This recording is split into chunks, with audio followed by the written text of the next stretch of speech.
MP board कक्षा 10वीं वाले सभी बच्चों का विज्ञान विषय का जो पेपर है, प्यारे विद्यार्थियों रुक जाना नहीं परीक्षा के लिए। अब मैं अगला सेट पेपर बता रहा हूँ, ठीक है। यानी कि मेरे द्वारा आप जानते हैं कि डेली मैं आपके लिए पेपर लेकर आ रहा हूँ और ऐसे प्रश्न लेकर आ रहा हूँ जो आपकी परीक्षा में 100% पूछे जाएंगे। यानी कि ऐसे मोस्ट क्वेश्चन जो परीक्षाओं में बनते हैं। और मेरा आपसे यही कहना होता है, प्रत्येक वीडियो में आपसे कहता हूँ कि आप है ना सबसे पहले तो एक अपने दिमाग से ये वहम निकाल दीजिए कि हमें वायरल या फिर रियल पेपर मिल जाएगा। तो ये कभी नहीं होगा, पेपर कभी भी लीक नहीं होते हैं। आप सभी साथीगण विद्यार्थीगण इन मोस्ट प्रश्नों को पढ़कर आप तैयारी को मजबूत कर सकते हैं। आइए शुरुआत करते हैं हमारे प्रश्नों से, जो 4 जुलाई को आपको परीक्षा में दिया जाएगा और आपसे प्रश्न पूछे जाएंगे। क्वेश्चन आप देख सकते हैं आपकी स्क्रीन के सामने। सबसे पहले मैं आपको सही विकल्प वाले क्वेश्चन सोल्व करके बताऊंगा जो बिल्कुल मोस्ट इम्पोर्टेंट हैं।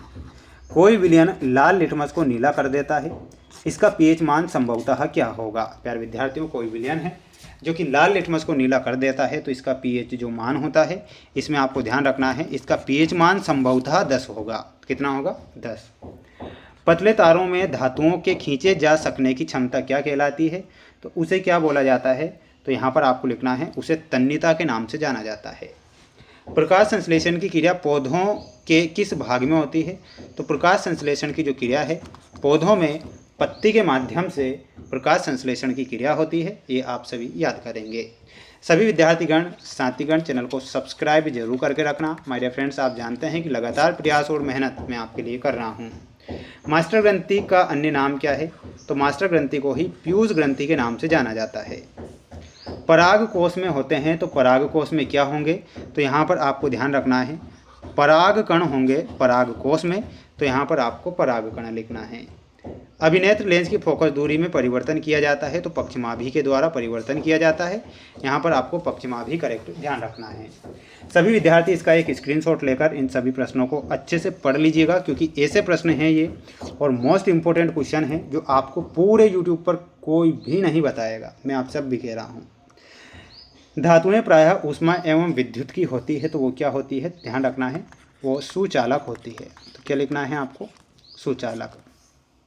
तंत्रिका तंत्र की प्रमुख इकाई क्या होती है, तो तंत्रिका तंत्र की जो प्रमुख इकाई होती है यहाँ पर आपको लिखना है न्यूरॉन।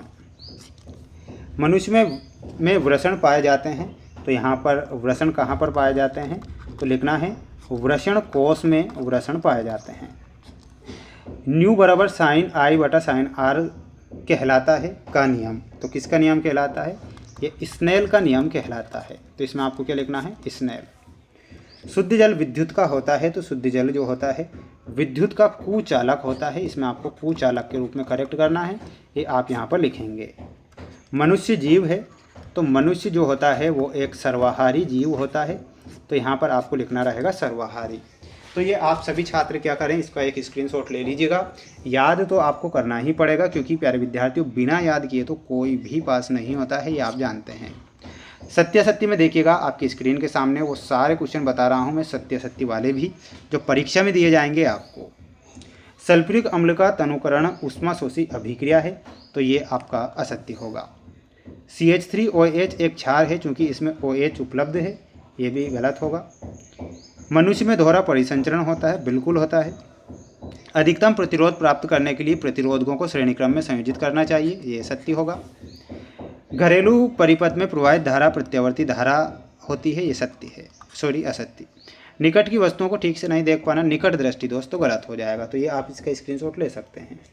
बढ़ेंगे हमारे अगले क्वेश्चन की ओर। माय डियर फ्रेंड्स, ये आपकी जोड़ी है जो आप स्क्रीन के सामने देख पा रहे हैं और इनके आंसर मैं आपको बताऊँगा, बिल्कुल आप निश्चिंत होकर देखें। मिश्र धातु, तो कांसा जो है ये मिश्र धातु का उदाहरण है। मास्टर ग्रंथि को ही पीयूष ग्रंथि के नाम से जाना जाता है। नर युग्मक में आपको मिलाना रहेगा थर्ड में शुक्राणु से। लिंग गुणसूत्र में आपको मिलाना रहेगा और वो क्या हो जाएगा, देखिएगा वो हो जाएगा लिंग निर्धारण। मैं आपको इसका आंसर ऊपर लिखकर बता रहा हूँ, इसमें आपको क्या लिखना है, लिंग निर्धारण। तो इसमें आपको लिंग निर्धारण से मिलाना है। अभिसारी लेंस में आपका सही आंसर क्या हो जाएगा, और वो हो जाएगा अभिसारी लेंस, है ना। तो अमापी अमीटर, सॉरी, तो यहाँ पर आपका जो सही आंसर होगा वो अभिसारी लेंस, उत्तल लेंस होगा, है ना। तो ये आपको यहाँ पर करेक्ट करना है। ठीक है। तो यहाँ पर आप सभी साथीगण विद्यार्थीगण उत्तर लेन से मिलाएंगे और बिल्कुल ये आपके क्वेश्चन हो चुके हैं। इसके बाद बढ़ेंगे हमारे अगले प्रश्न की ओर। जैसे कि आप यहाँ पर देख सकते हैं, एक शब्द या एक वाक्य में उत्तर लिखे वाले मोस्ट प्रश्न। जब किसी यौगिक में ऑक्सीजन संयुक्त होती है तब यह अभिक्रिया क्या कहलाती है? तो इस अभिक्रिया को हम उपचयन अभिक्रिया के नाम से जानते हैं। ठीक है, क्या लिखना है? उपचयन। मनुष्य में शुक्राणु जनन क्रिया कहाँ पर होती है? तो ये होती है वृषण में। अगला है आनुवांशिकी के जनक कौन है? तो आनुवांशिकी के जो जनक है इसमें आपको क्या लिखना है? मेंडल लिखना है। किसी गोली दर्पण की वक्रता त्रिज्या r तथा फोकस दूरी f में क्या संबंध होगा? तो यहाँ पर लिखना है r बराबर 2f। जिस लेंस की क्षमता +1 डायोप्टर है उसकी फोकस दूरी कितनी होगी? तो इसमें मिलाना रहेगा +1 मीटर। ठीक है। चुंबक के कितने ध्रुव होते हैं? तो चुंबक के 2 ध्रुव होते हैं, उत्तर और दक्षिण ध्रुव। तो ये आप यहाँ पर करेक्ट करेंगे। सभी साथीगण विद्यार्थीगण स्क्रीनशॉट ले लीजिएगा और ये क्वेश्चन है जो स्क्रीनशॉट लेकर आपको पढ़ लेना है, या फिर इनके आंसर चाहिए तो आप मुझे कमेंट बॉक्स में भी बता सकते हैं ताकि मैं आपके लिए इनके आंसर लेकर आ सकूं। और हालांकि इनके आंसर मैं लाइव क्लासों में बताऊंगा। बिल्कुल आप निश्चिंत होकर अपनी तैयारी को मजबूत करेंगे। चैनल पर नए हैं तो चैनल को सब्सक्राइब करना नहीं भूलना है। जय हिंद।